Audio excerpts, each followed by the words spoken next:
PUBG mobile light India ഒരുപാട് ഇഷ്ടപ്പെട്ടു. ഞാൻ അത്യാവശ്യം free fire, call of duty, PUBG mobile light അപ്പോൾ അത് ഇല്ല, ഇത് ഓൾറെഡി നിരോധിച്ചു. അപ്പോൾ പുതുതായിട്ട് പബ്ജി മൊബൈൽ ഇന്ത്യ വന്നു, ഒരുപാട് ഇഷ്ടപ്പെട്ടു. ഇതിനിടയിൽ ഫ്രീ ഫയർ ഒന്നുമല്ല. ഫ്രീ ഫയറിൻ്റെ ഗ്രാഫിക്സ് ഒരു റിയലിസ്റ്റിക് ആയിട്ട് എനിക്ക് തോന്നുന്നില്ല, പക്ഷേ ഇതിൻ്റെ അത്യാവശ്യം റിയലിസ്റ്റിക് ആയിട്ട് തോന്നുന്നുണ്ട്. കിടിലൻ ഗെയിമാണ്.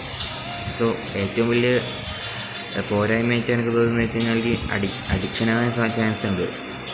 ഇതെന്നല്ല, ഏത് ഗെയിമും അഡിക്റ്റ് ആകാൻ സാധ്യതയുണ്ട്. പക്ഷേ ഈ ഒരു പുതിയ അപ്ഡേറ്റ് എങ്ങനെയാണെന്ന് വെച്ച് കഴിഞ്ഞാൽ എത്ര ടൈം യൂസ് ചെയ്ത് നമ്മൾ വാണിംഗ് ചെയ്യുന്നുണ്ട്.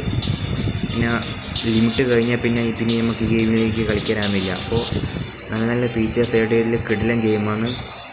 100 മില്യൺ ഡൗൺലോഡുണ്ട്. അത്യാവശ്യം കളിച്ചിട്ടുണ്ടാവും. പക്ഷേ ഫ്രീ ഫയർ ഇനിയും പബ്ജിയെ അപേക്ഷിച്ച് ഞാൻ രണ്ടും കളിച്ചു. രണ്ടും കമ്പയർ ചെയ്ത് നോക്കുമ്പോൾ പബ്ജീൻ്റെ വണ്ടി മുമ്പ് തന്നെയാണ്. ഫ്രീ ഫയർ 7000 എത്തൂല.